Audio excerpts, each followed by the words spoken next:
muli ang bawat isa na tumayo para po sa pagkabasa ng kanyang mga salita na matatagpuan sa Genesis chapter 15 verses 1 to 6. Yan, samahan niyo po ako sa pagkabasa. Genesis 15 verses 1 to 6. Ito po ang sinasabi. After these things, the word of the Lord came to Abram in a vision, saying, "Do not be afraid, Abram. I am your shield, your exceedingly great reward." But Abram said, "Lord God, what will you give me, seeing I go childless, and the heir of my house is Eliezer of Damascus?" Then Abraham said, "Look, you have given me no offspring. Indeed, one born in my house is my heir." And behold, the word of the Lord came to him, saying, "This one shall not be your heir, but one who will come from your own body shall be your heir." Verse 5. Then he brought him outside and said, "Look now toward heaven, and count the stars if you are able to number them." And then he said to him, "So shall your descendants be." Verse 6, and he believed in the Lord, and he accounted it to him for righteousness. Purihin po ang pagkabasa ng kanyang mga salita. Tayo po'y makakaupo na. Ihanda po natin ang ating puso, ang ating isip at ating mga tainga sa pakikinig ng kanyang mga salita na ipahayag po sa atin ni Pastor Bert Dungaran. Yan, palakpakan po natin ang Panginoon sa buhay ni Pastor Bert. Thank you, anak. Happy birthday. Purihin na po. Kasi birthday po niya ngayon sa araw na ito. At sabay ng ating 26th anniversary. Kaya purihin ang Diyos sa napakabuti sa bawat isa sa atin. Isang magandang umaga po sa inyo lahat, mga minamahal sa Panginoon. God is good.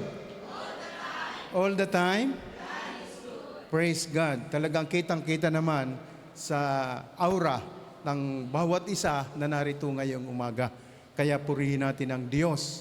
At binigyan tayo ng pagkakataon sa buhay na ito na tayo po ay makapaglingkod ng ayon sa kanyang kalooban.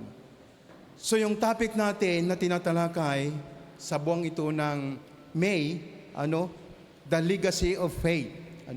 Ito yung pamana na pananampalataya na tinanggap natin galing sa Panginoon. At ang ating pananampalataya ay mayroong pong kasaysayan at mayroong pinagmulan. Na ang Diyos po mismo ang author ng lahat ng ito. Yun po kasi yung ating title. So, titingnan natin ang meaning ng legacy ayon sa Bible.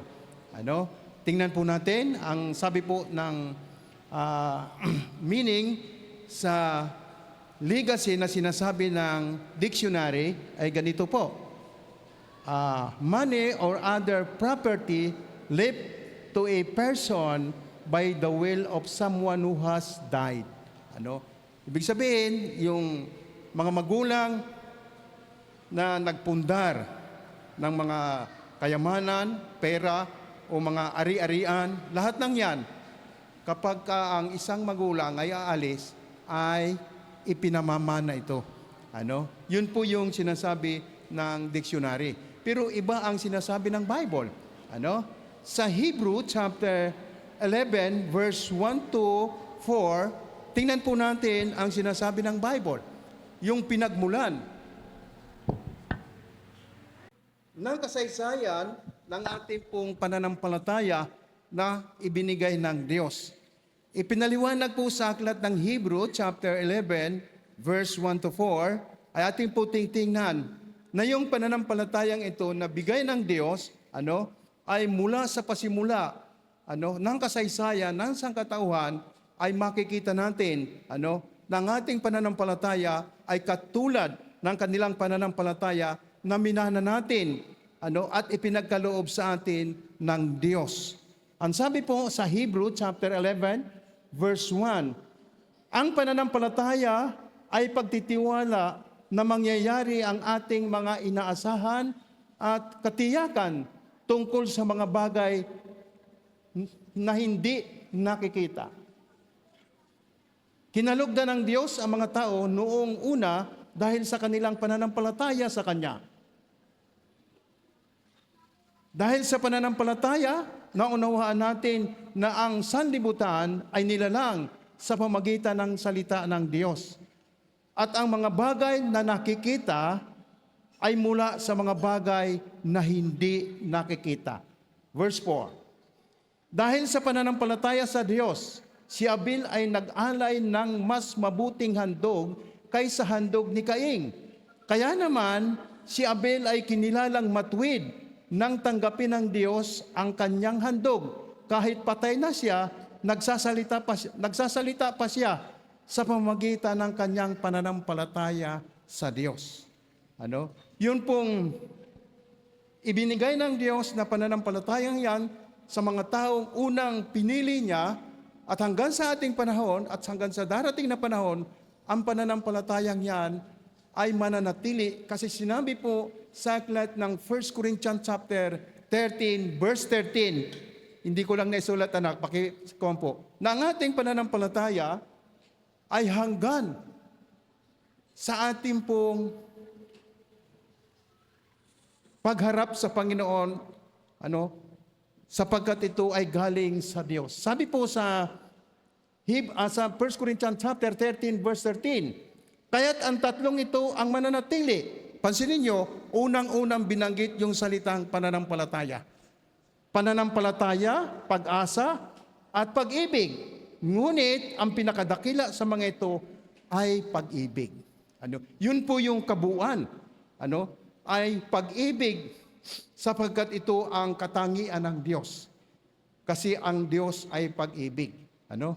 So yung ating title, God is the author of legacy.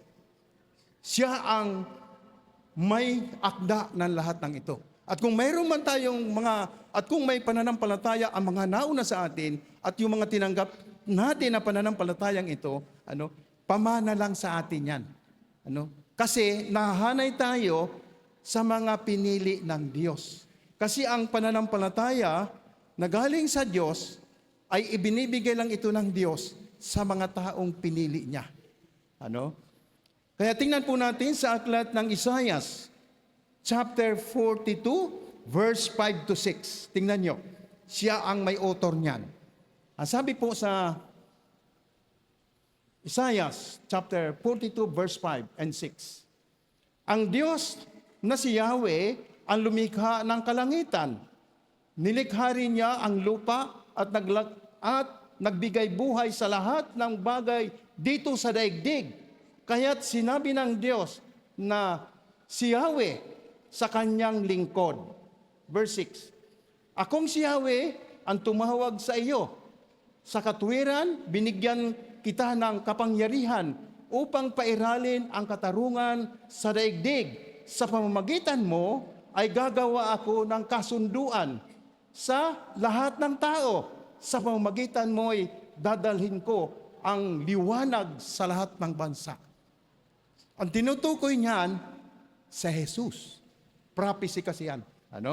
Kaya dito sa ating pag-aaralan ngayong umaga, bago po tayo mag-umpisa, ay basahin po natin ang text na ating pag-aaralan sa umagang ito. Gusto ko pong basahin ang text natin sa wikang Tagalog. Kasi sa wikang Tagalog, medyo makukuha natin yung salitang mana. Kasi yung salitang legacy ay sinabi ng dictionary, mana o pamana. So tingnan po natin sa wikang Tagalog. Pansinin po ninyo. Pagkaraan ng lahat ng ito, si Abraham ay nagkaroon ng isang pangitain. Sinabi sa kanya ni Yahweh, Abraham, huwag kang matakot, ako ang iyong kalasag na mag-iingat sa iyo. Bibigyan kita ng napakalaking gantimpala. Ngunit sinabi ni Abraham, Panginoon, Yahweh, ano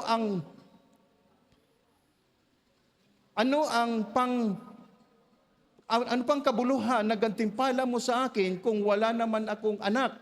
Wala akong tagapagmana, kundi si Eliezer na taga Damascus.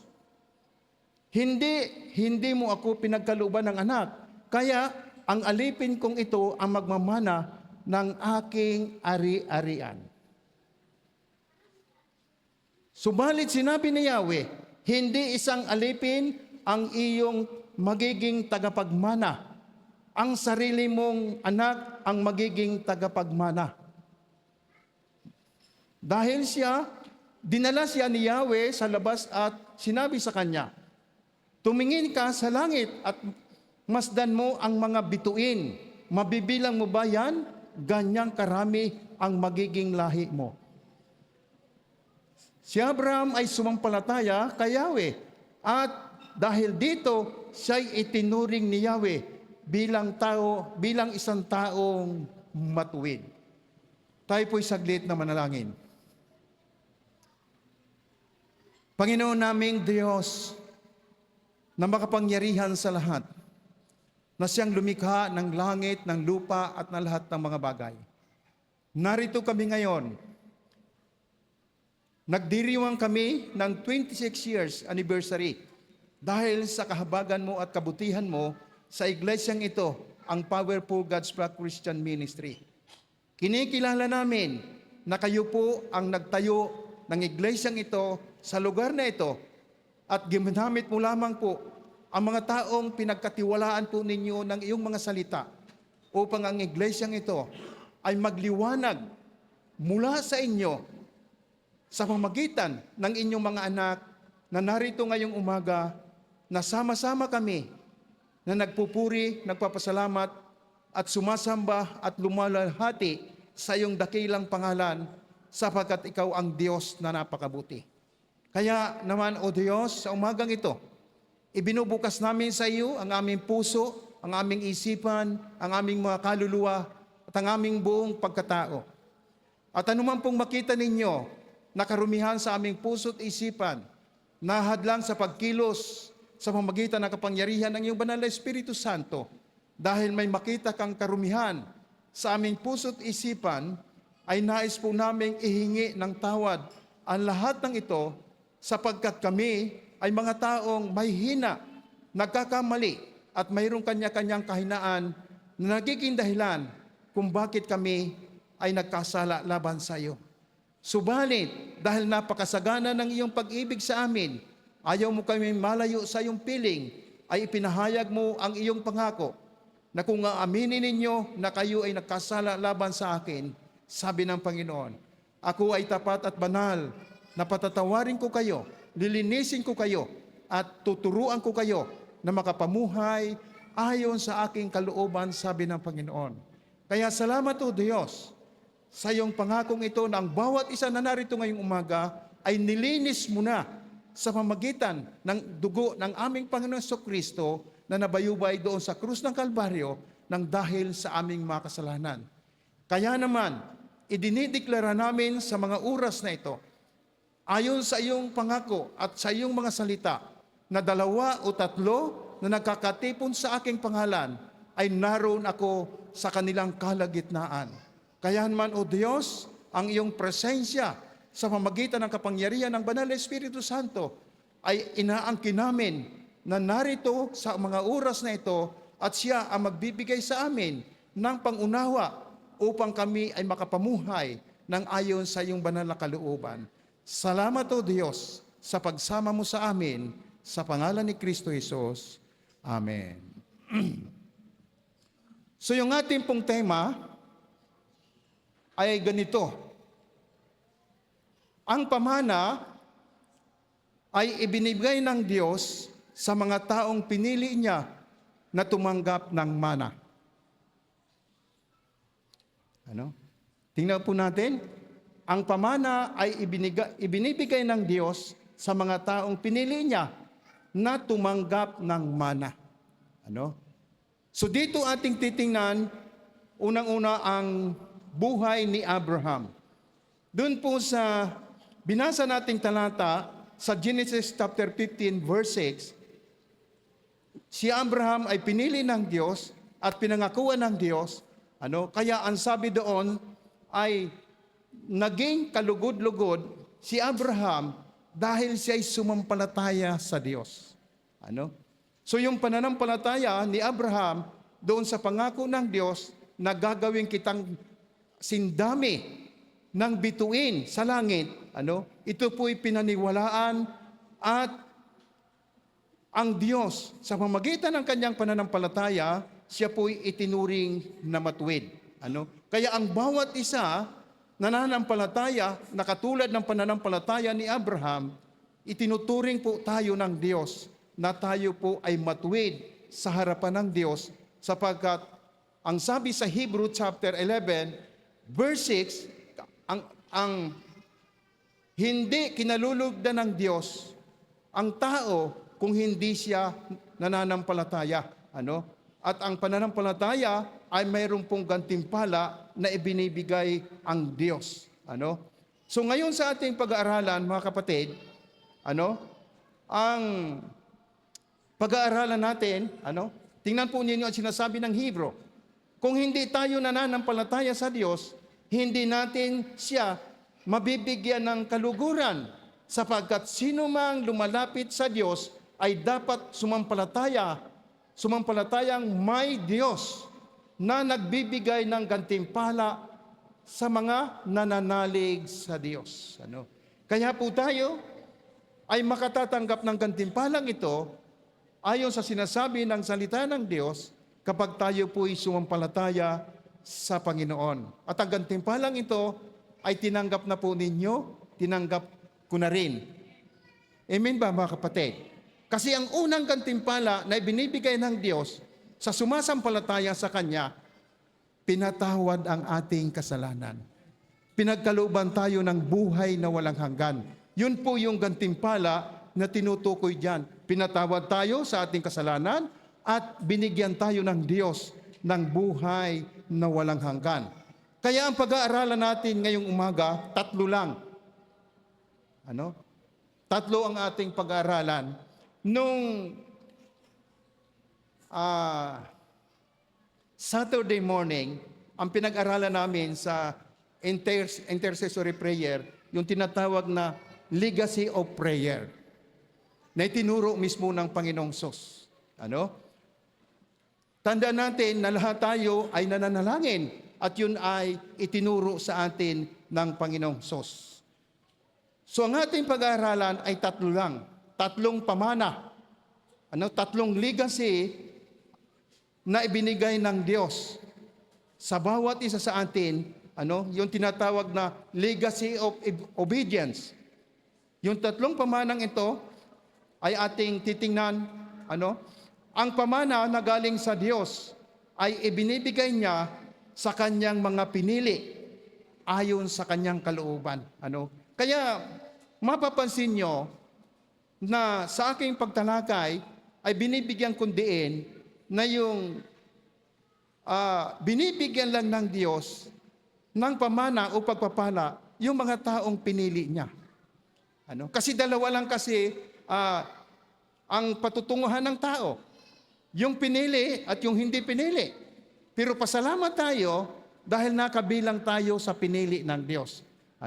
So tingnan natin ang sinasabi ng John chapter 15 verse 16. Kaya tayo narito ngayong umaga at kaya tayo nagdiriwang ng 26 years anniversary kasi tayo'y pinili ng Diyos. Sabihin mo yan sa katabi mo, kapatid. Sabihin mo katabi mo, kaliwat kanan. Kapatid, pinili ka ng Diyos. Okay. Tingnan natin ang John chapter 15 verse 16. Kasi ang papasok sa langit, yung pinili lang ng Diyos. Katulad ng sinabi ni Jesus. Tingnan nyo ang John chapter 15 verse 16. Hindi ninyo ako pinili. Kayo ang pinili ko kayo upang kayo'y magbunga at manatili ang inyong bunga upang anumang hingin ninyo sa Ama sa aking pangalan ay ibibigay sa inyo. So tayo ay pinili ng Panginoon. Ang sabi niya, hindi kayong pumili sa akin. Ako mismo ang pumili sa inyo. Para mamunga kayo. Mamunga, ang sabi roon, at magamit sa gawain ng Panginoon. Isa pa, Genesis chapter 18 verse 18 to 20. Pansinin ninyo ha, itong mga bahaging kasulatan na ito ay nagpapakita na ang titira sa langit o magmamana ng mga pangako ng Diyos ay yung pinili lang ng Diyos. Ano? Sa Genesis chapter 18 verse 18. Ano? Tingnan po ninyo ang sinasabi ng Diyos. Tingnan nyo ha. Sapagkat pinili ko siya upang maging ama ng isang malaki at makapangyarihang bansa. Sa pamamagitan niya, ang lahat ng bansa sa daigdig ay aking pagpapalain. Verse 19. Pinili ko si Abraham upang turuan niya ang kanyang lahi na sumunod sa akin mga utos sa pamamagitan ng paggawa ng matuwid at pagpapairal ng katarungan. Kapag nangyari iyon, tutuparin ko ang aking pangako sa kanya. So, sa Old Testament, sa New Testament, sinasabi na ang titira lang sa langit ay ang mga pinili ng Diyos. Kaya sabihin niyo sa katabi mo, kapatid, mapalad ka. Mapalad ka. Ano? Bakit? Kasi pinili tayo ng Diyos. So, pinili tayo ng Diyos. So, ang gagamitin natin yung salitang wikang Tagalog, yung salitang pamana. Ano? Tatlong bagay po ang ating pag-uusapan ngayong umaga sa text na ating pinag-aralan. Ano? Roma number 1. Yung pamana ng pagsunod sa kalooban ng Diyos. Yun po yung ating pag-uusapan. Ano? Roma number 1. Ang pamana sa pagsunod sa kalooban ng Diyos. Number 2,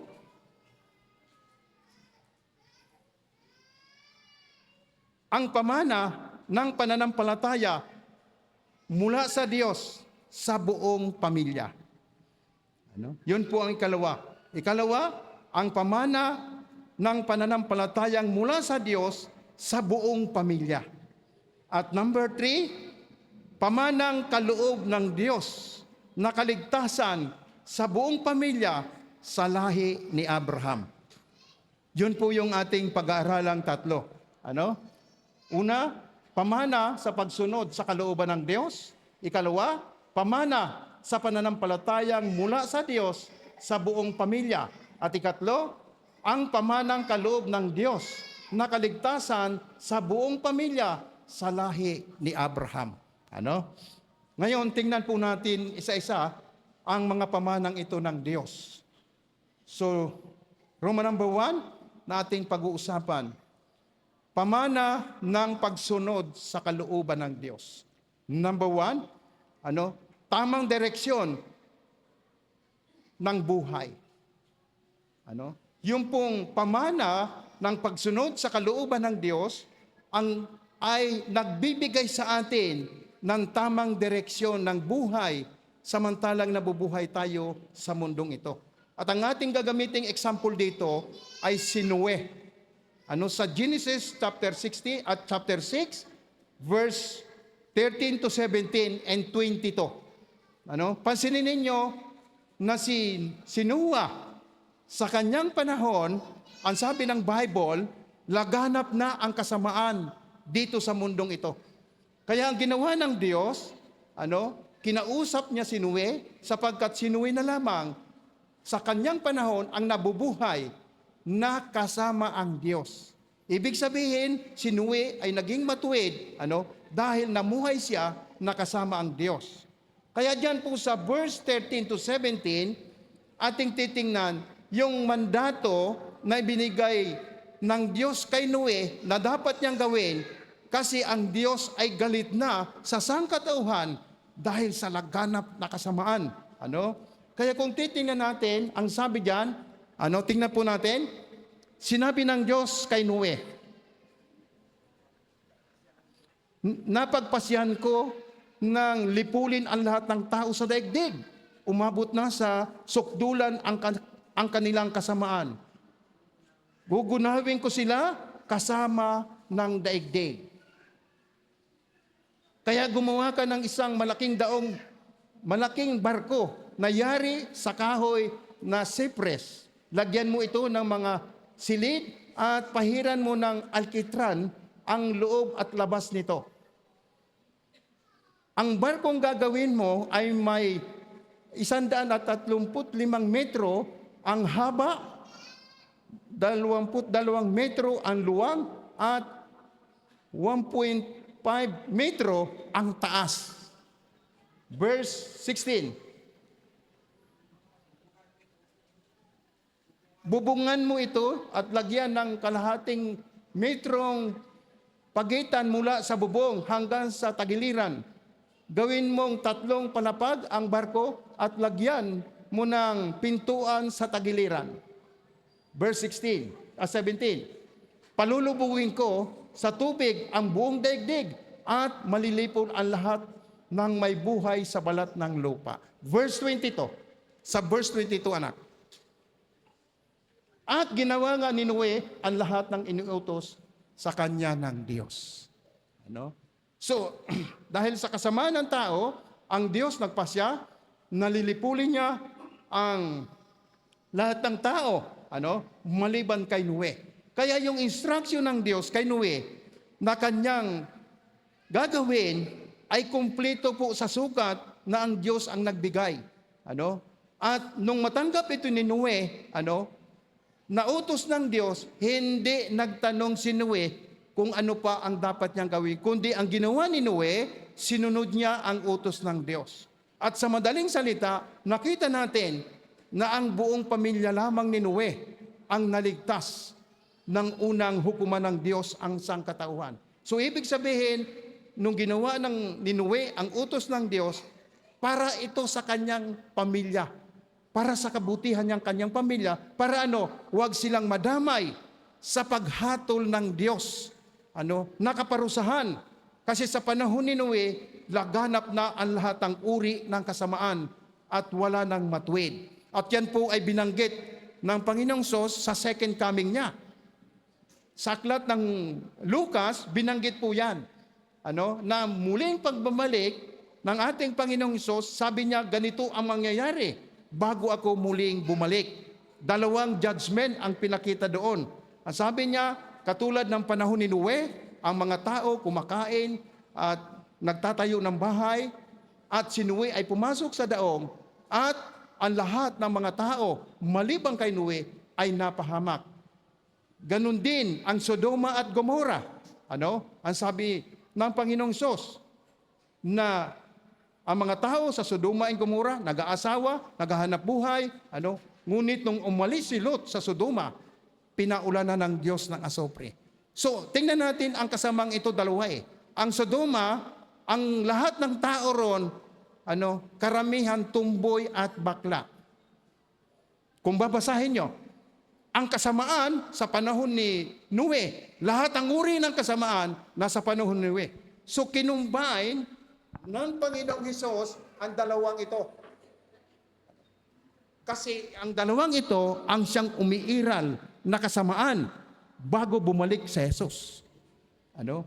Kaya sa mga taong sumusunod, na katulad ni Noe, tayo po ay hindi paparusahan ng Diyos, kundi ang gagawin sa atin ng Diyos, papangakuan tayo ng Diyos na sabi niya, ililigtas ko ang iyong buong sambahayan sapagkat sumunod ka sa lahat ng pinagtatagubilin ko sa iyo.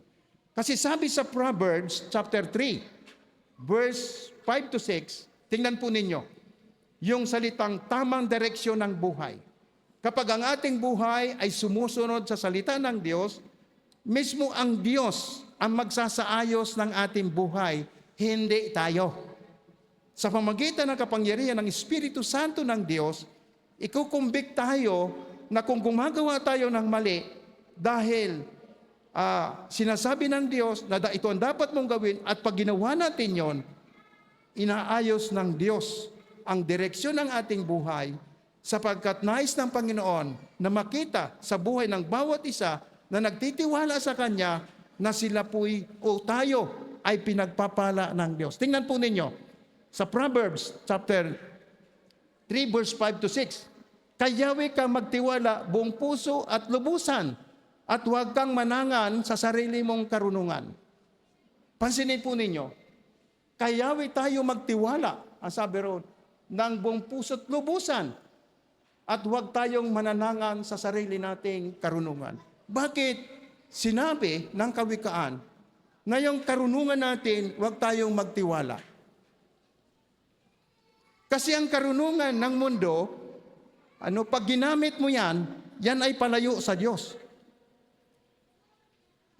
Kasi ang karunungan ng tao nasa ilalim ng kapangyarihan ng kasalanan. Yun ang tinutukoy diyan. Kaya ang sabi diyan, kayawi ka magtiwala buong puso at lubusan at huwag kang manangan sa sarili mong karunungan. Kasi ang karunungan ng tao na wala si Kristo sa kanilang puso, nasa ilalim sila ng kapangyarihan ng kasalanan.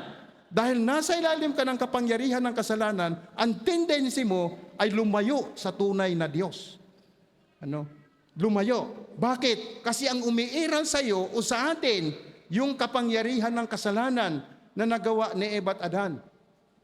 Alam po ba ninyo na mayroong pinamana sa atin ang ating unang mga magulang na si Eva at Adan? Ang pinamana sa atin ng ating unang mga magulang na si Eva at Adan, problema. Kaya pagdating sa repentance, mga kapatid, ipinapaliwanag ng lahat ng mga ngaral, kung paano tayo magsisi ng ating kasalanan. 3 kasi ang ating pagsisisi ng ating kasalanan. Na tinanggap natin sa ilalim ng kapangyarihan ng kasalanan. Ano ito? Number 1, yung kasalanang minana natin kay Adan. Na hindi ka man, tingnan niyo ang bata. Ang bata, hindi mo tinuturuang magmura. At pag nasa labas ng tahanan mo yan, nakikipaglaro, matututong magmura yan. Bakit? Kasi yun yung nature ng tao. Nasa ilalim tayo ng kasalanan. Kaya itong kasalanan ito, na minana natin kay Eva at Adan, kailangang mapatawad ito. At ikalawa, yung kasalanan nating nagawa nung nakaraan. Ito yung binayanan ni Kristo Jesus doon sa krus ng Kalbaryo. At ikatlo, yung kasalanan natin na maaari nating magawa sa inaharap. Yung lahat ng yan na 3 kasalanan, pinatawad ng Diyos yan sa pamagitan ng ginawa ni Kristo Jesus doon sa krus ng Kalbaryo. Kaya lahat ng mga anak ng Diyos, tayo po'y malaya na sa kapangyarihan ng kasalanan sa pamagitan na ginawa ni Kristo Jesus doon sa krus ng Kalbaryo at sa ating pagsunod. Kasi alam mo itong mga sinabing ito, alam mo, pero hindi mo naman sinusunod ang salita ng Diyos, mananatili ka sa iyong kasalanan. Minsan kasi psychological lang alam lang sa isip, pero hindi alam kung paano isasagawa yung pagsisisi at pagtalikod sa kasalanan na nais ng Diyos na mawala sa bawat isa na mga anak ng Diyos. Verse 6, tingnan niyo ang verse 6. Sa lahat ng iyong gawin, siya ngay alalahanin upang ikaw'y patnubayan sa iyong mga tatahakin. So ibig sabihin niya, lahat ng ating gagawin, ang sabi roon, alalahanin mo ang Diyos. Sa lahat ng iyong ginagawa. Kumakain ka, umiinom ka, gawin mo. Alalahanin mo na ang Diyos ang lahat na gumawa ng mga bagay na yan. Ikalawa, yung tamang direksyon ng ating buhay sa pamana sa pagsunod sa kalooban ng Diyos. Number 2, walang hanggang gantimpala. Ito po yung napakaganda Kapag sumusunod ka sa salita ng Diyos, sa kalooban ng Diyos, mayroong walang hanggang gantimpala na binibigay ang Diyos sa mga taong masunurin. Amen pa mga kapatid? Alam ko lahat tayo rito, ngayong umaga, lahat tayo masunurin. Kasi yun ang kalooban ng Diyos. Tingnan po ninyo ang ginawa ng Diyos kay Abraham. Sa Genesis chapter 12, verse 2 and 4. Tingnan mo yung response ni Abraham. Sa Genesis chapter 12, verse 2 and... Umpisa natin sa verse 1 hanggang 4. Yung pangungusap ng Diyos kay Abraham. Umpisa natin sa verse 1. Sinabi ni Yahweh kay Abraham, lisanin mo ang iyong bayan, ang tahanan ng iyong ama at mga kamag-anak, at pumunta ka sa bayang ituturo ko sa iyo. Pansinin niyo ha, ang author nito, walang iba ang Diyos. Sinabi ni Yahweh kay Abraham, lisanin mo ang iyong bayan at tahanan at ang iyong ama at mga kamag-anak at pumunta ka sa bayang ituturo ko sa iyo. Verse 2. Pararamihin ko ang iyong mga anak at apo at gagawin ko silang isang malaking bansa. Pagpapalain kita at gagawin kong dakila ang iyong pangalan at ikaw ay magiging pagpapala sa marami. Verse 3. Ang sayo'y magpapala ay aking pagpapalain at ang sayo'y sumumpa ay aking susumpain. Sa pamagitan mo, lahat ng mga bansa sa daigdig ay aking pagpapalain. Verse 4. Sumunod nga si Abraham sa utos ni Yahweh. Nilisan niya ang Haran noong siya'y 75 taon. Sumama sa kanya si Lot. So lahat ng instruction ng Panginoon at ng pangako ng Panginoon, sinabi niya kay Abraham, lisanin mo ang iyong mga kamag-anak, mga magulang, pumunta ka sa lupaing ituturo ko sa iyo. Gagawin kita na isang bansang makapangyarihan. At pinangakuan siya ng Diyos. Abraham, ang sino mang magpala sa iyo, pagpapalain ko. At ang sino mang sumumpa sa iyo, susumpain ko. Ang magiging kaaway mo ay magiging kaaway ko, sabi ng Panginoon. Tandaan natin mga kapatid, yung sinabi ng Diyos yan, sa inyo rin sinabi yan, sa atin din sinabi yan. Mamaya makikita natin yan. Kasi tayo po ay mula sa lahi ni Abraham sa pananampalataya. Kaya yung pangakong yan ng Diyos, sa lahat ng mga mananampalataya kay Kristo Jesus, taglay po ng bawat isa sa atin yang pangako ng Diyos yan. At ang pangakong ng Diyos yan, dapat tanggapin mo o tanggapin natin. Lord, gawin po ninyo sa akin ang ipinangako ninyo kay Abraham, sapagkat si Abraham ay sumampalataya sa iyo, sumunod sa iyo, ganun din po ako, susunod ako sa iyo.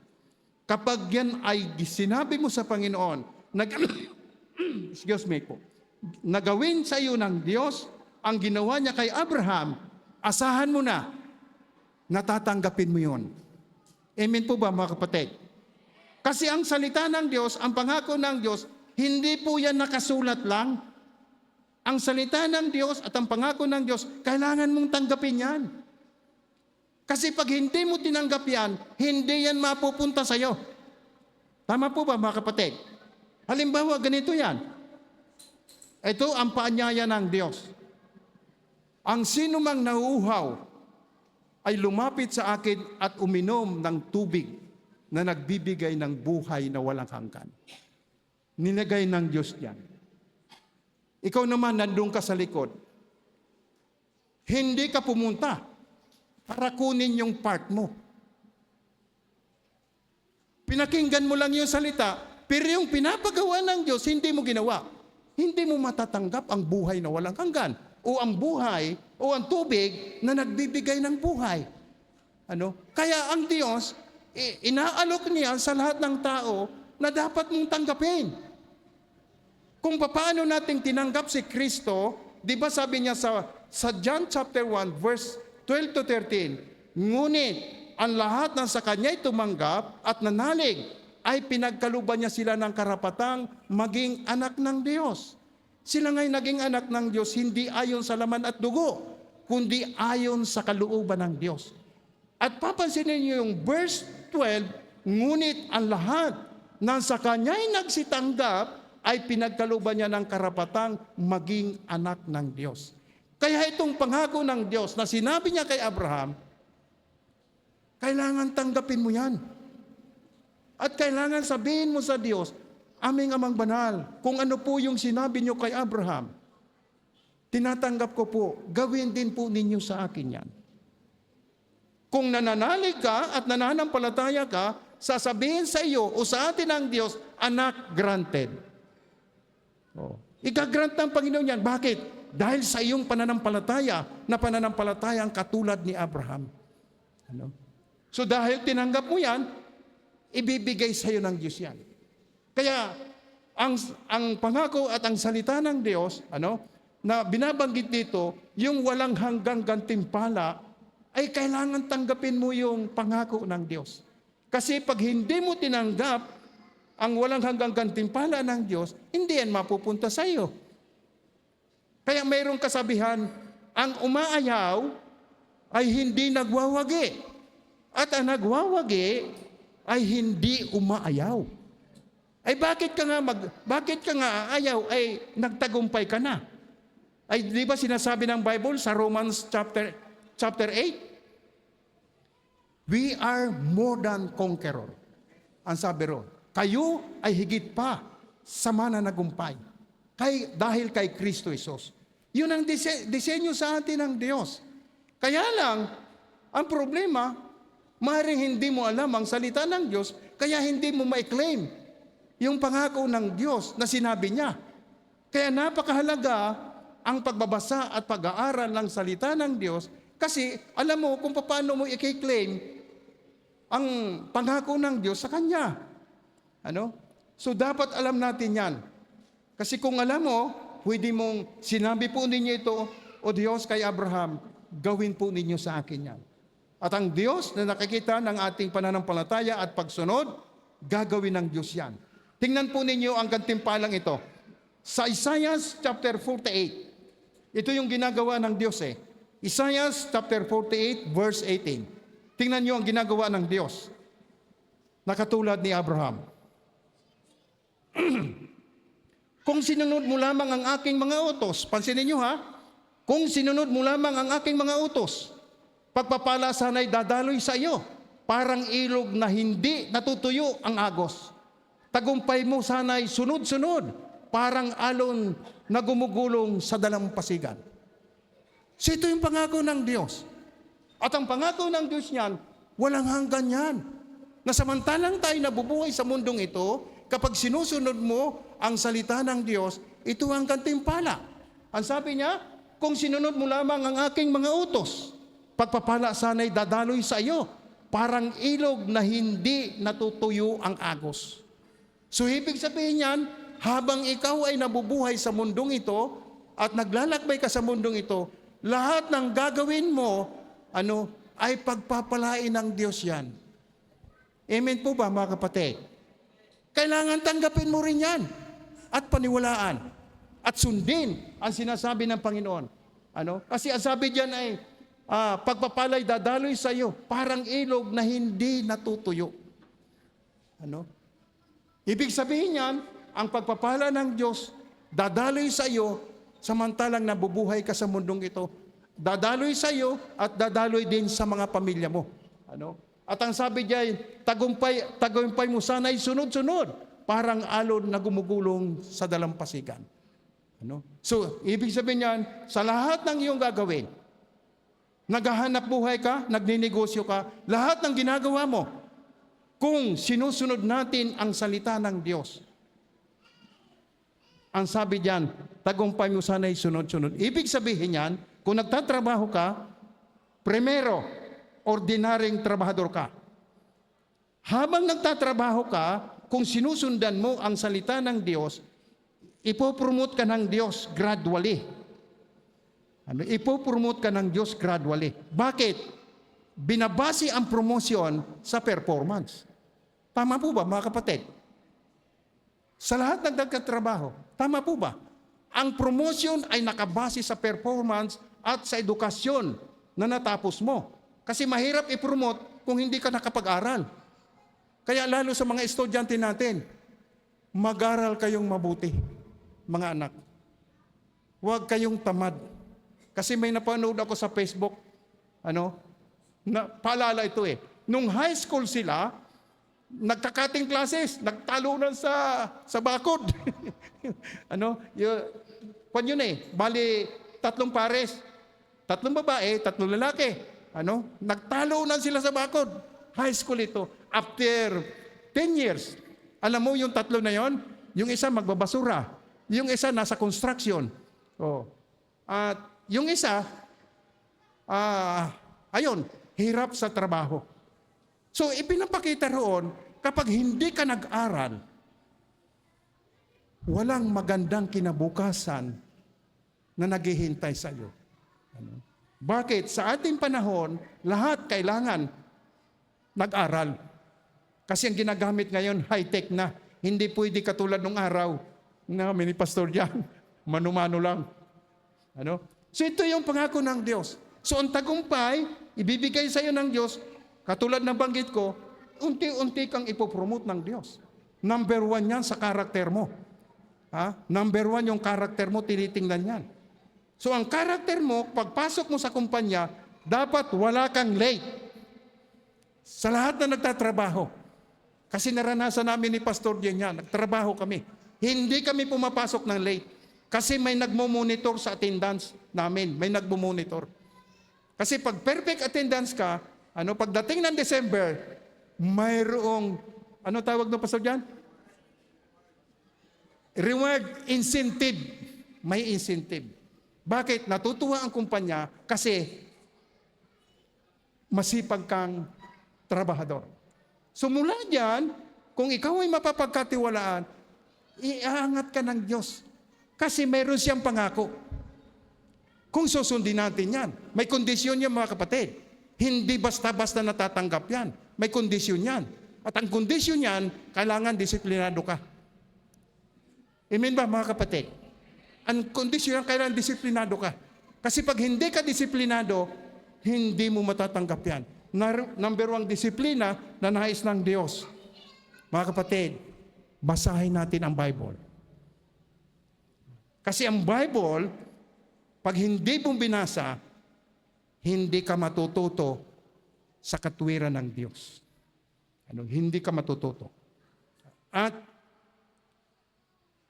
hindi ka pagpapala. Pero pag binabasa mo yan, yung pangako ng Diyos yan, darating yan sa iyo.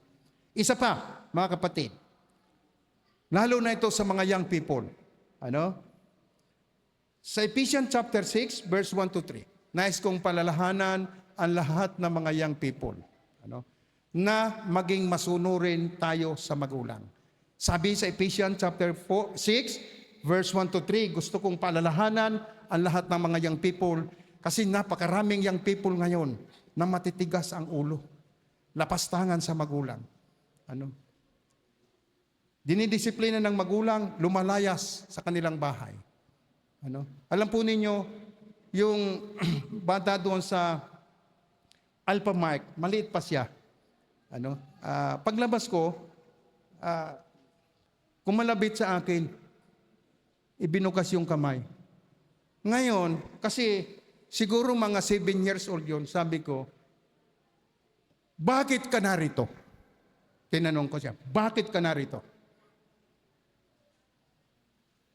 Saan ang bahay mo? Doon po. Ganitong oras nandito ka, bakit wala ka sa bahay nyo? Kaya ka humihingi ng pera dahil nagugutom ka. Sabi ko siya, tama? Upo. Hindi ka sana nagutom kung nasa bahay ka nyo. Bakit? Sa bahay nyo may pagkain. Kasi ang magulang nagpo-provide ng pagkain sa kanyang mga anak. Kaya ka nagugutom kasi lumalayas ka sa magulang mo, ayaw mong mautusan ng magulang. Tama? Umalis.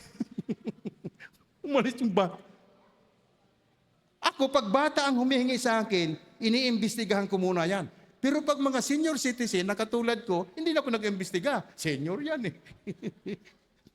Bigay tayo. Pero pag mga bata, huwag kayong basta-basta magbibigay. Kasi kinukonsinti ninyo yung kanilang maling ginagawa. Imbestigahan nyo. Kasi ang mga batang ito, naglalayas, ayaw mo utusan sa bahay. Inutusan ng ina, magsaing ka. Mas inuuna ang laro kaysa pagsasaing. Kaya sa mga young people, ang sabi sa Ephesians chapter 6, verse 1, mga anak, sundin niyo ang inyong mga magulang alang-alang sa Panginoon, sapagkat ito ang nararapat. Verse 2, igalang mo ang iyong ama at ina. Ito ang unang utos na may kalakip na pangako.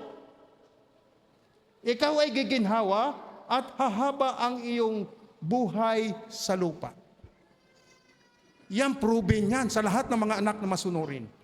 Kaya, paalala sa lahat ng mga anak, kasi kabahagi kayo sa walang hanggang gantimpalang ibinibigay ng Diyos sa mga taong masunurin sa salita ng Diyos. Kaya pag nandito kayo sa church, paalala ko lang, huwag kayong magkukwentuhan mga young people. Huwag kayong magsiselfon. Dapat alam nyo, ang lugar ng church, simbahan, hindi ito lugar ng entertainment. Tandaan natin mga kapatid. Lugar ito ng pagsamba sa Diyos. At hindi rin ito lugar ng laro. Ang sambahan, ang bahay dalaga, hindi ito lugar ng laro. Kundi ito lugar ng pag-aaral at pagdidisiplina ng Diyos sa bawat isa sa atin. Kaya pag nandito tayo sa church, umupo kayo, makinig kayo, sapagkat yung mga sinasabi ng mga tumatayo dito ay para sa kabutihan ninyo. Kasi pag hindi kayo nakinig ng salita ng Diyos, hindi kayo pagpapalain ng Diyos. Ayon sa ating pinag-aaralan. Ang mga masunurin lang sa salita ng Diyos, yun lang yung pinagpapala ng Diyos. Ang hindi masunurin, hindi pagpapalain ng Diyos yan. Alam nyo ang gagawin ng mga taong hindi masunurin, ng mga bata, laging mainit ang ulo.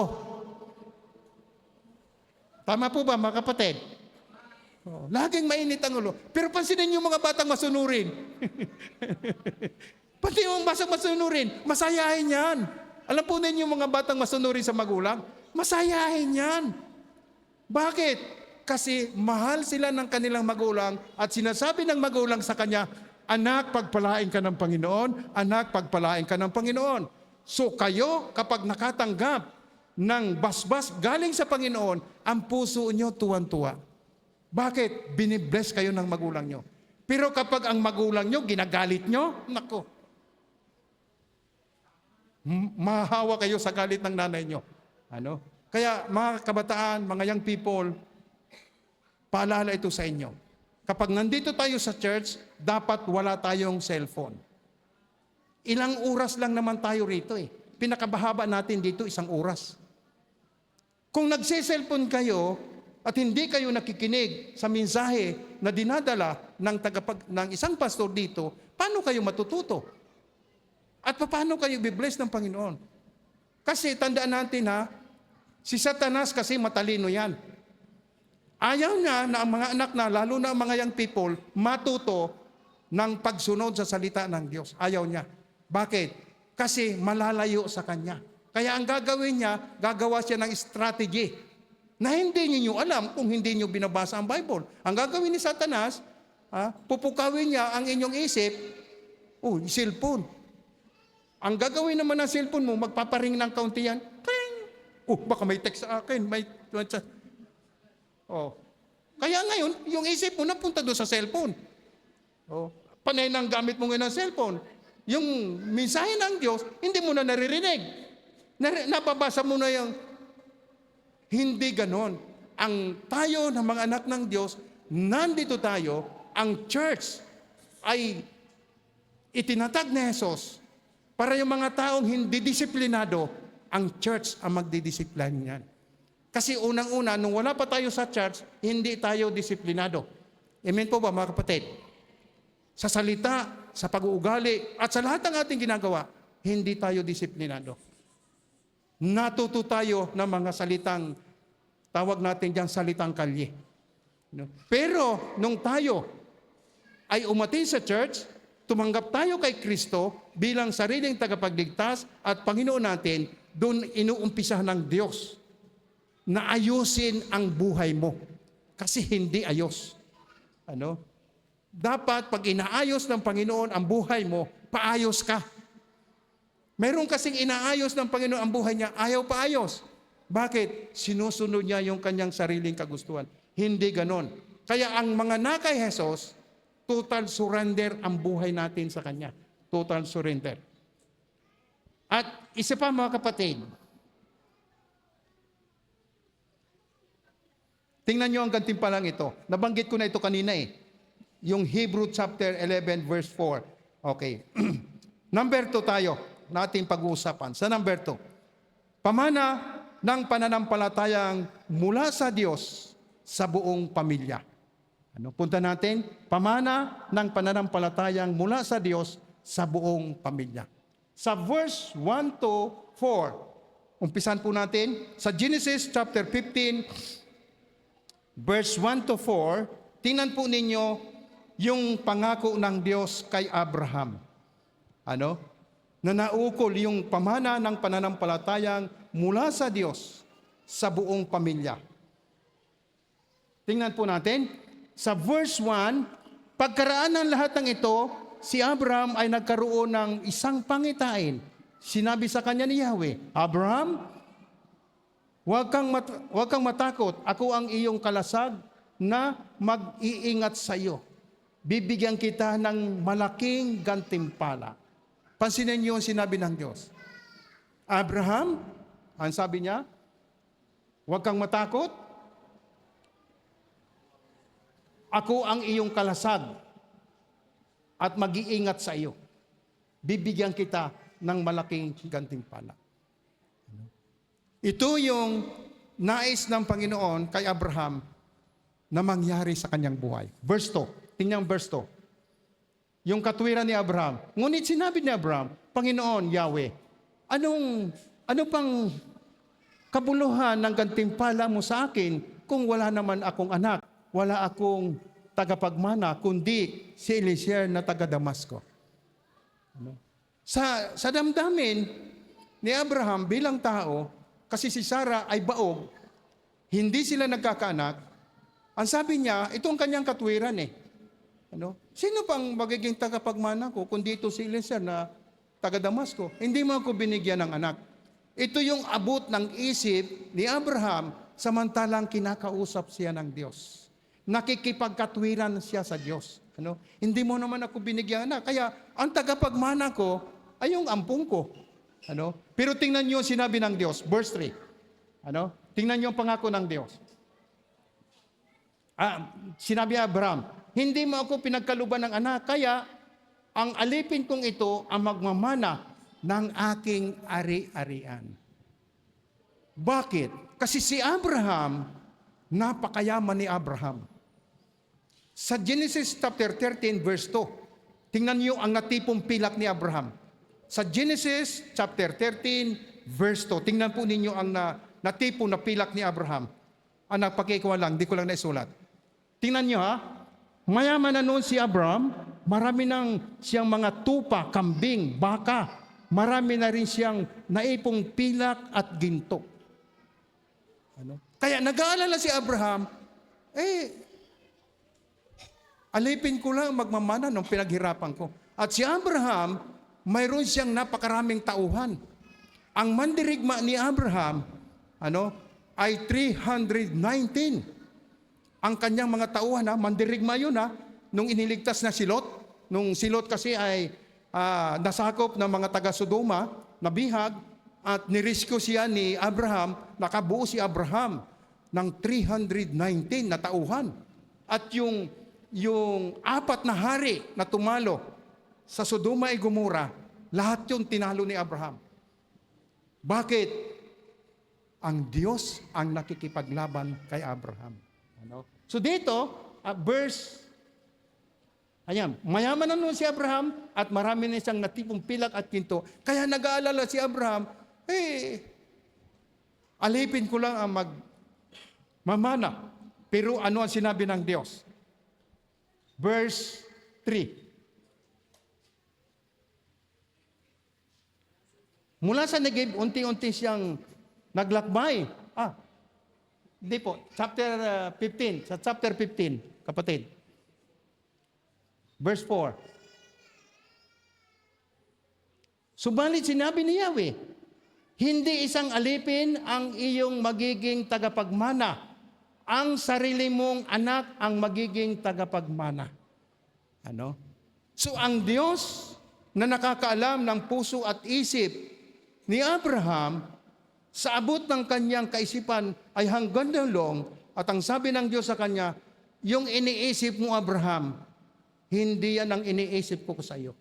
Iba ang plano ko sa iyo kaysa plano mo sa sarili mo.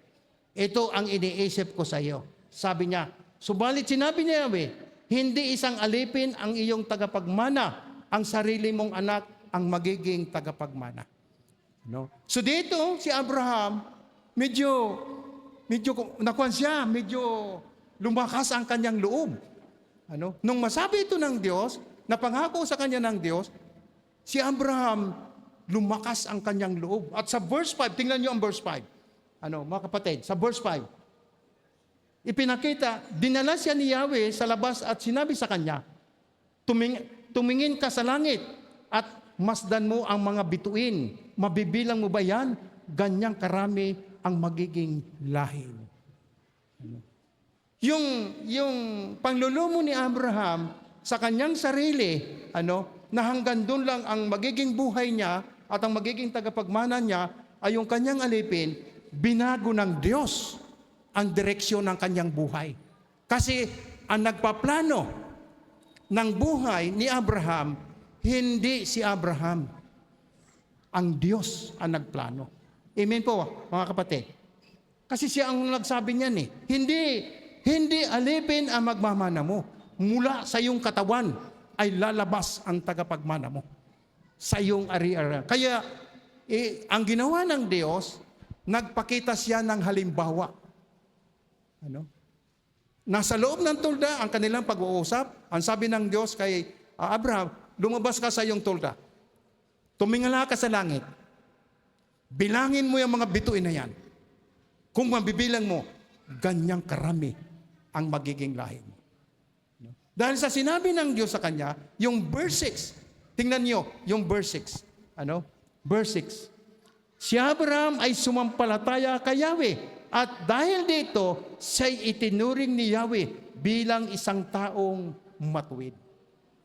So ang pananampalataya sa Diyos, na lumikha ng langit at ang lupa, pag sumampalataya ka sa Diyos, yung iyong pananampalataya ay ibibilang ka ng Diyos na matuwid sa kanyang harapan.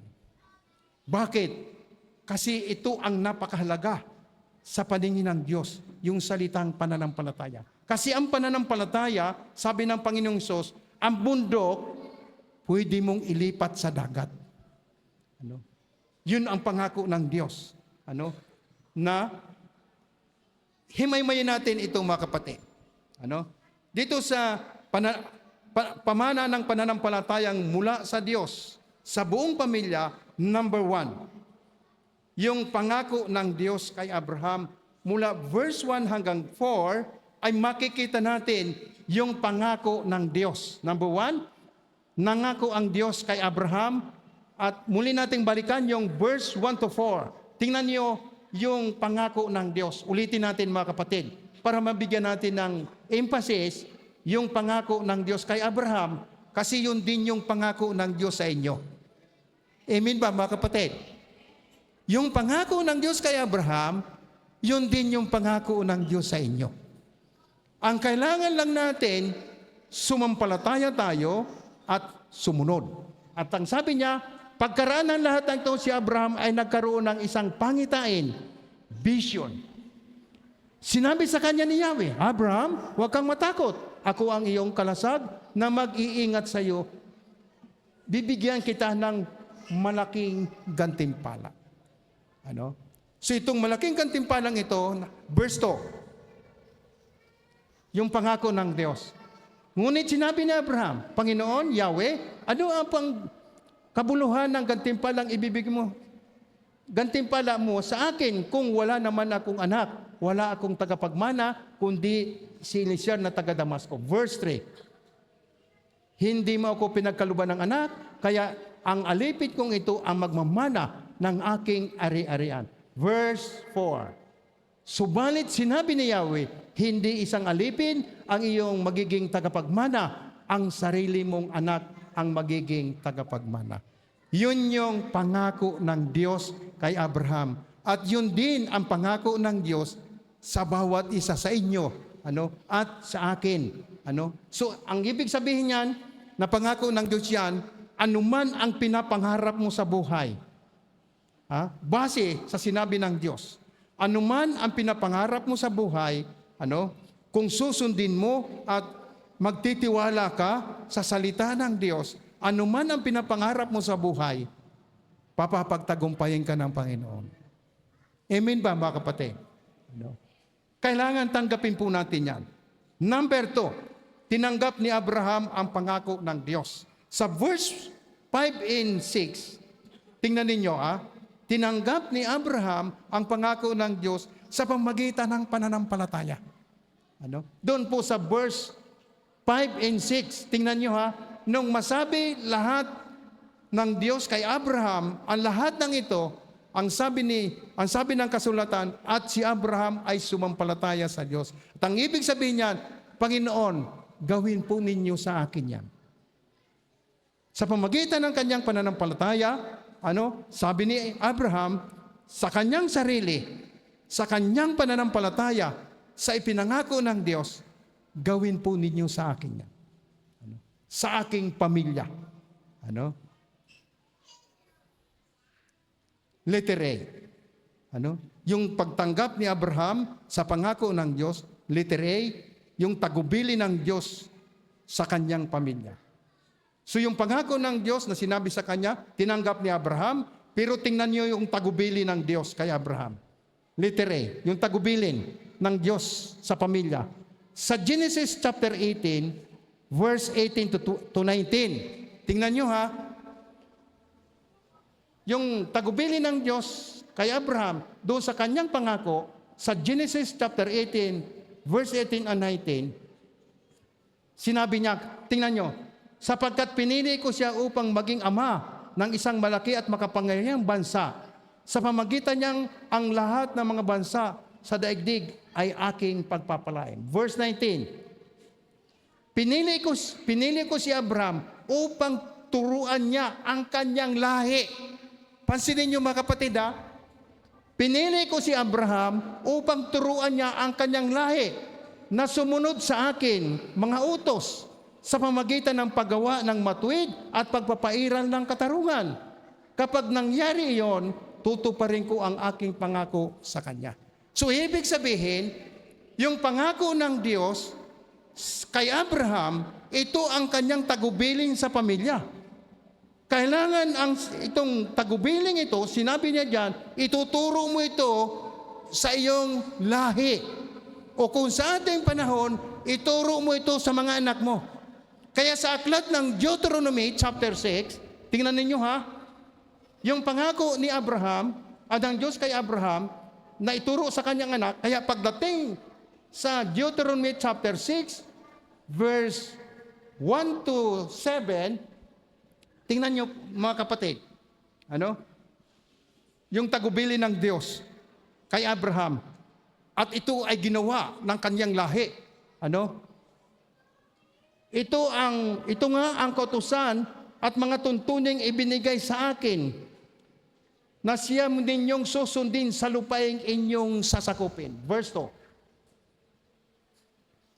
Ang mga ito'y ibinigay sa inyo ni Yahweh at sa inyong mga anak at sa mga susunod na saling lahi upang magkaroon kayo ng takot sa Kanya. Kung ito'y susundin ninyo, hahaba ang inyong buhay. So yung pagsunod sa kautusan ng Diyos ay mayroong gantimpala. Number 1, hahaba ang iyong buhay. So yung paghaba ng buhay ng isang tao, hindi sa karunungan at kaalaman ng tao ang paghaba ng buhay. Kasi sa ating panahon ngayon, ang daming komersyal na mga vitamins. Daming komersyal na vitamins. Pag ininom mo ito, lalakas ang katawan mo, hahaba ang buhay mo. Hindi po totoo yun. Kasi doon sa iniinom mong gamot na mga vitamins yan, mayroon pong side effect yan. Sa dami ng ininom mo, kasi sinunod mo yung komersyal, yung side effect niyan, bandang huli, yung iniinom mong gamot, magiging laban sa katawan mo yan. Kasi lahat na synthetic drugs ay may side effect yan. Ayon po yan sa sinabi ni Dr. Arbolida. Kasi nag-seminar kami doon. Lahat ng gamot, mayroong side effect yan.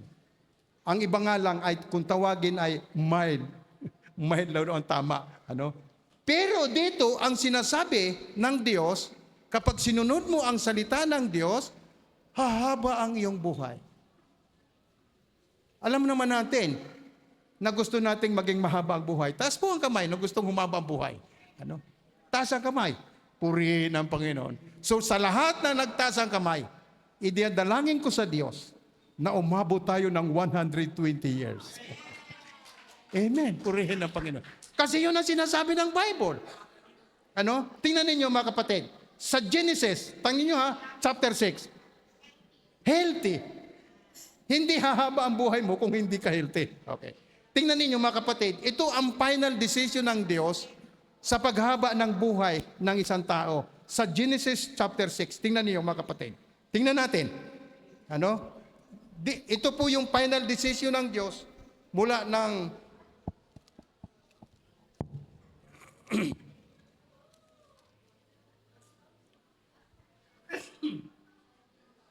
chapter 6 po, verse 3. Tingnan niyo Genesis chapter 3 at chapter 6, verse 3. Tingnan niyo ang sinabi ng Diyos.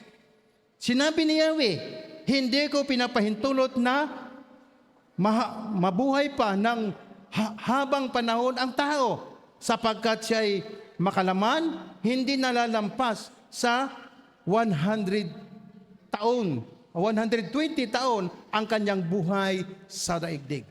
Yan po yung maximum na buhay. So sa lahat ng nagtaos ng kanyang mga kamay, yan ang gusto ng Diyos na mangyari sa inyo at mangyari din sa akin. Para sama-sama nating ma-enjoy ang paglilingkod sa Diyos. Purihin natin ang Diyos. So nandun tayo sa letter A, yung tagubili ng Diyos sa kanyang pamilya. Kaya tayo mga anak, tayo mga kapatid, di nyo napansin, sa mag-asawa na parehong Christian, ang tendency natin, lahat ng anak natin, pag sila'y isinilang na, inihandog natin sila sa church. Tama ba mga kapatid? Para kung ano yung ating pananampalataya, yun din yung pananampalatayang mamanahin nila. Bakit? Tayo ang nagtuturo ng mga magulang na sinabi ng Diyos kay Abraham, ituro mo ito sa iyong salit-saling lahi na sila'y matakot sa akin at gawin nila ang matuwid sa kanilang pamumuhay. At yun din ang ating ginagawa. Kaya lahat tayo, ay idinadala ang ating mga anak dito sa church.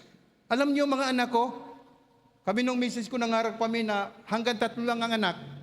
Kaya nung isinilang itong 3 anak na ito, ang ginagawa ko sa kanila, lagi kong dinadala sa church yan. Maaga pa. Nandun na yan sa church. Alam yan ni Sister Cora kasi doon sa Silito, so nandun pa kami, nandun pa yung church. Ang mga bata, maliliit pa yan. Bakit? Gusto ko na yung pananampalataya ko sa Diyos ay manahin nila. Sa pamamagitan ng sa pamamagitan ng pagtuturo mula sa salita ng Diyos. Sabi sa Deuteronomy chapter 6, pansin niyo, ulitin natin. Deuteronomy chapter 6, verse 2 hanggang 7. Pansinin niyo, na hinimaymay dito, verse 3. Na dapat nating ituro sa ating mga anak sapagkat ito ang kalooban ng Diyos. Verse 3, kapatid. Kaya pakinggan ninyo ito at sunding mabuti. Kung magkagayon, sasagana kayo at darami ang inyong lahi. Pagdating ninyo sa lupaing ipinangako ni Yahweh, ang iyong Diyos, ang Diyos na sa inyo'y na inyong mga ninuno sa lupaing mayaman at sagana sa lahat ng bagay. Verse 4. Pakinggan mo, O Israel, si Yahweh, na ang ating Diyos, ang tanging si Yahweh. Verse 5. Ibigin mo si Yahweh ng iyong Diyos ng buong puso, buong kaluluwa, at ng buong lakas. So ituturo natin sa ating mga anak na ibigin mo ang Diyos ng buong puso, ng buong lakas. Ang sabi roon, ituturo natin yan. Para habang mura pa ang bata na tinuturuan mo ng salita ng Diyos, sabi sa Proverbs chapter 22 verse 6, turuan mo ang bata hanggat sila ay bata pa, upang sa kanyang paglaki, hindi na niya malilimutan ang aral ng Panginoon. Una, ituro natin ang pagmamahal sa Diyos. At paano mo ituturo bilang magulang ang pagmamahal mo sa Diyos? Paano mo ito i-demonstrate sa kanila? Kailangan alam natin ito na dapat nating i-demonstrate ang sinasabi doon na ibigin mo ang Panginoong mong Diyos. Paano natin ituturo ito sa kanila? Dapat maintindihan ng lahat ng magulang ito. So ang pagturo na ibigin mo ang Panginoong Diyos, turuan mo silang magbasa ng Bible. Number 1, turuan mo silang magbasa ng Bible. Number 2, turuan mo silang manalangin. Sa lahat ng panahon, sa lahat ng turuan mo sila. At number 3, turuan mo sila na dalhin dito sa church. Umanting kayo sa church. Yun ang pagtuturo na ibigin mo ang Panginoon mong Diyos ng buong puso at ng buong kaluluwa. So kapag naituro mo ito sa kanila, mauunawaan nila ang tunay na pag-ibig at paglilingkod sa Diyos. Kaya ang mga taong handang sumunod sa aral ng Panginoon, ang mga batang yan, lilitaw na mga matuwid. Amen po ba mga kapatid? Bakit? Itinuro mo ang prinsipyo ng Bible, ng salita ng Diyos. Lilitaw sila ng mga matuwid at lilitaw sila na uunlad ang kanilang kabuhayan. Kasi i-bless ng Panginoon ang kabuhayan ng mga taong sumusunod sa salita ng Diyos katulad ng ating nakita kanina sa Isaiah chapter 48 verse 18. Kung sinunod mo lamang ang utos ni Yahweh, tagumpay mo'y sunod-sunod, parang alon sa dalampasigan. So yun, dapat nating ituro at ipaliwanag sa kanila ng tunay na pag-ibig ng Diyos. Number 1, anak, basahin mo ang Bible, manalangin ka, umatin ka ng church, makapag-fellowship ka sa mga kapwa mananampalataya. Sa ganung paraan, itinuturo natin ang tunay na pagmamahal at paglilingkod sa Diyos. Verse 7, ituro niyo ito sa inyong mga anak. Pag-aralan ninyo ito sa inyong tahanan, sa inyong paglalakbay at sa inyong pagtulog sa gabi at sa inyong pagbangon sa umaga. Ibig sabihin yan, sa lahat ng panahon ng iyong buhay, na natutunan mo galing sa salita ng Diyos, ipasa mo. Ipasa mo sa mga anak mo. Ipasa mo.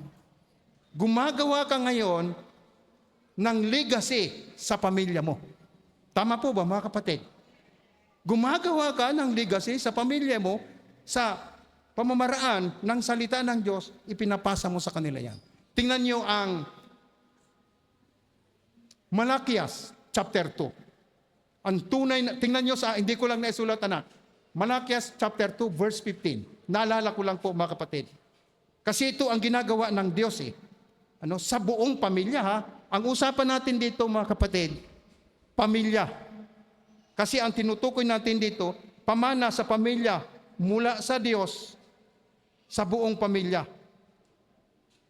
Sa Malakias, pansinin nyo ha, sinabi ni Propeta Malakias, chapter 2, verse 15. Tingnan nyo ha, hindi ba't pinag-isa kayo ng Diyos sa katawan at espiritu? Ang layunin niya ay upang maging tunay na mga anak ng Diyos.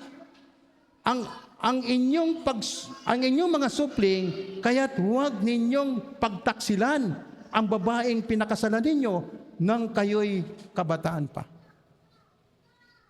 So, yun ang tunay na pagkuhan. Kaya mula sa pamilya, ng buong pamilya, ay mamanahin ang iyong pananampalataya sa Diyos kasi ipapasa mo ito sa kanila. Kaya sa panalangin kanina ni Pastor PJ, sa pastoral, di nyo napansin, aming idinudulog sa iyo ang mga batang ito na siyang susunod na henerasyon na maglilingkod sa iyo. Kaya salamat sa Panginoon. So yung tagubilin ng Diyos sa kanyang pamilya, letter B, si Abraham ang ama ng pananampalataya. Pansinin niyo mga kapatid. Sa Romans chapter 4,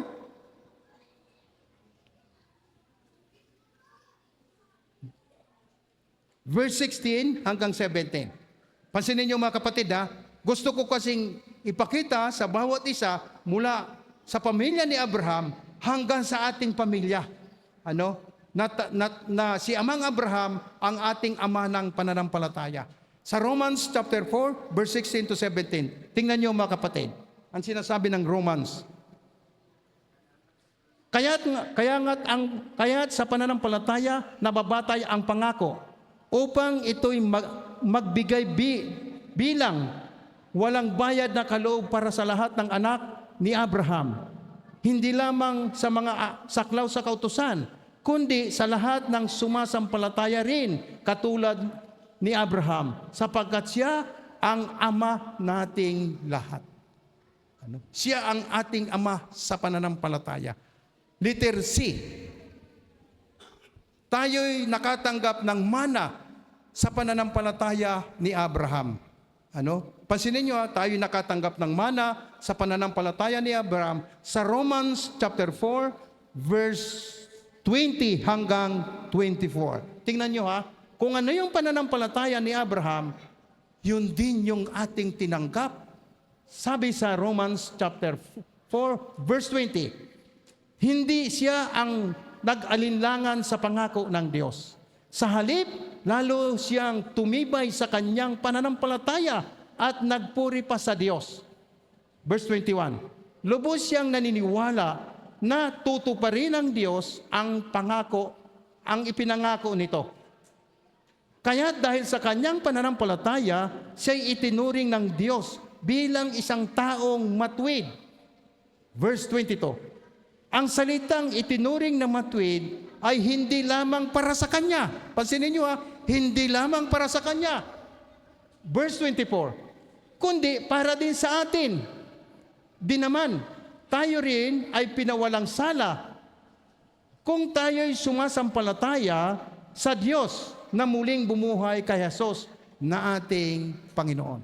So tayo, nakamana na yung pananampalataya pala natin, hindi galing sa ating sariling kagustuhan, kundi mula sa pananampalataya ni Abraham, ipinangaral ang mabuting balita ng salita ng Diyos, dumating ito sa bawat isa sa atin at nag-response tayo. So sa pag-response natin, kaya tayo nandito ngayon. Kasi gusto ng Diyos, pagdating na ikapitong araw, narito tayong lahat at nananambahan sa Panginoon. So yun po yung tayo'y nakatanggap ng mana ng pananampalataya ni Abraham. Panghuli, mga kapatid, ang pamanang kaloob ng Diyos na kaligtasan sa buong pamilya sa lahi ni Abraham. Pansinin nyo sa Luke chapter 19, verse 5 hanggang 10. Tingnan nyo yung declaration dito. Pansinin natin. Pagtapat ni Jesus sa lugar na yon, tumingala siya kay Sakeo at sinabi, Sakeo, bumaba ka agad, sapagkat kailangan kong tumuloy ngayon sa iyong bahay. Verse 6, nagmamadaling bumaba si Sakeo at tuwang-tuwang tinanggap si Jesus sa kanyang bahay. Verse 7, lahat ng nakakita nito ay nagbulong-bulungan. Nakituloy siya sa isang makasalanan, sabi nila. Verse 8. Tumayo si Sakeo at sinabi niya kay Jesus, Panginoon,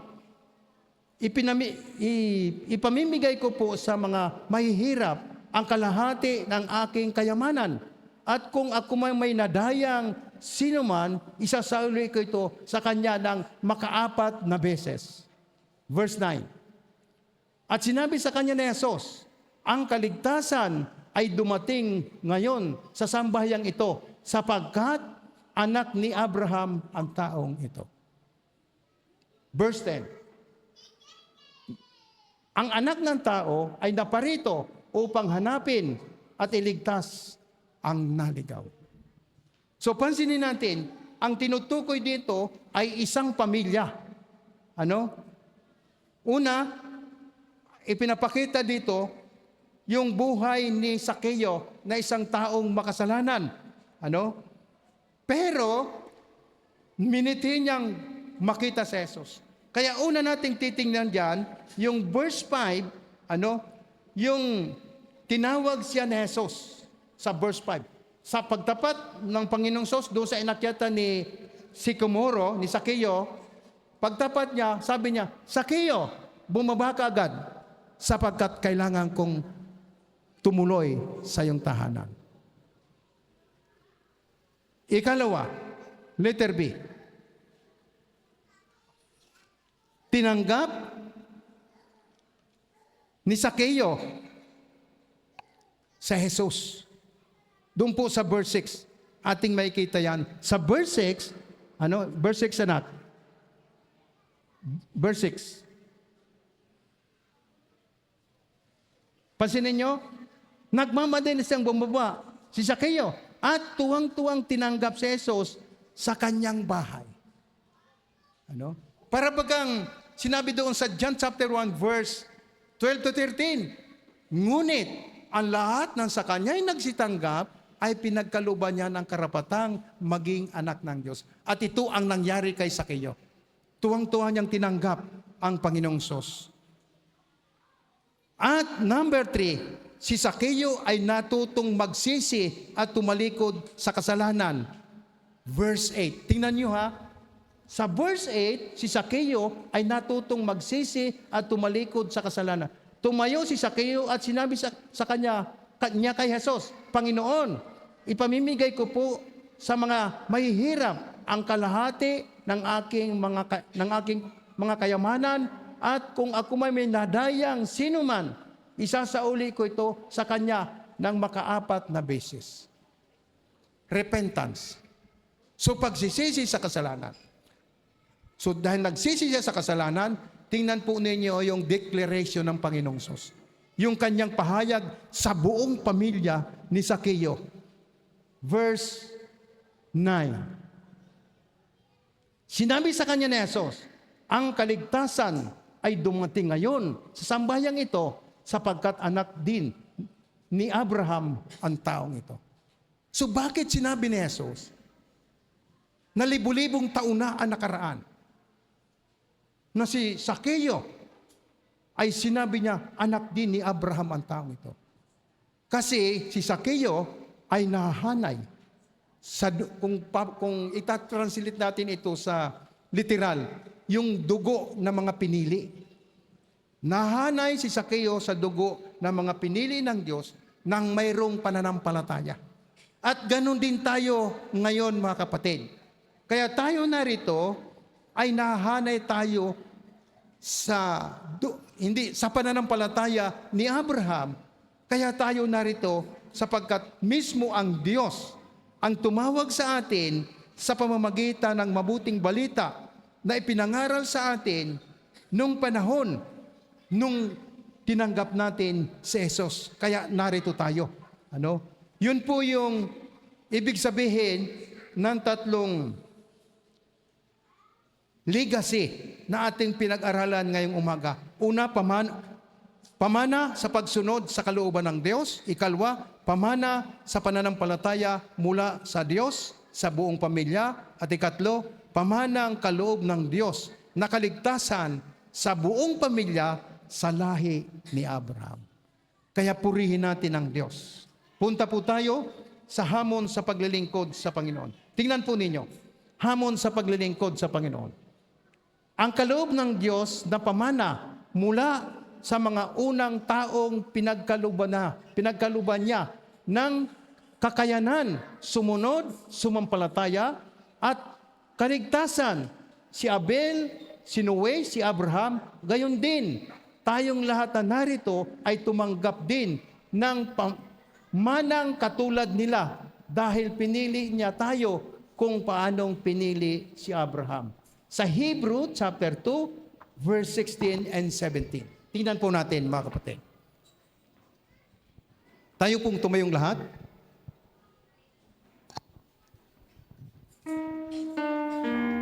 Sa Hebrew chapter 16, hindi ang mga anghel ang kanyang tinutulungan. Sa halip ay ang mga anak ni Abraham. Verse 17. Kaya't kinakailangang matulad siya sa kanyang kapatid sa lahat ng paraan. Sa gayon, siya ay magiging isang pinakapunong pare, mahabagin at tapat na naglilingkod sa Diyos at nag-alay at naghandog para sa ikapagpapatawad ng kasalanan ng tao.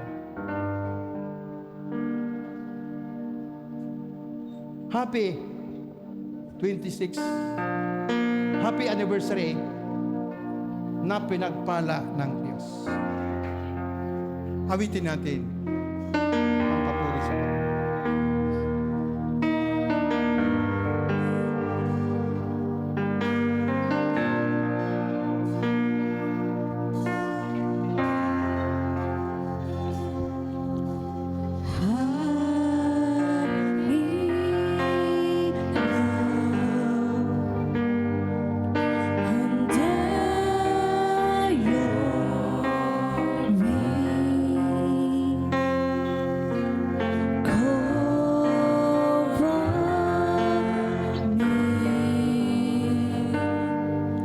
Within your mighty hand, when the ocean rise and thunders roar, I will soar with you above the storm.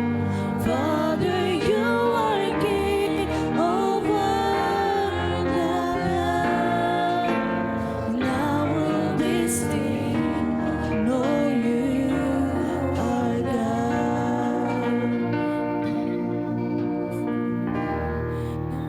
Marami pong salamat sa iyo, aming Amang Banal. Sa mensaheng ito na iyo pong pinagkaloob sa bawat isa sa amin.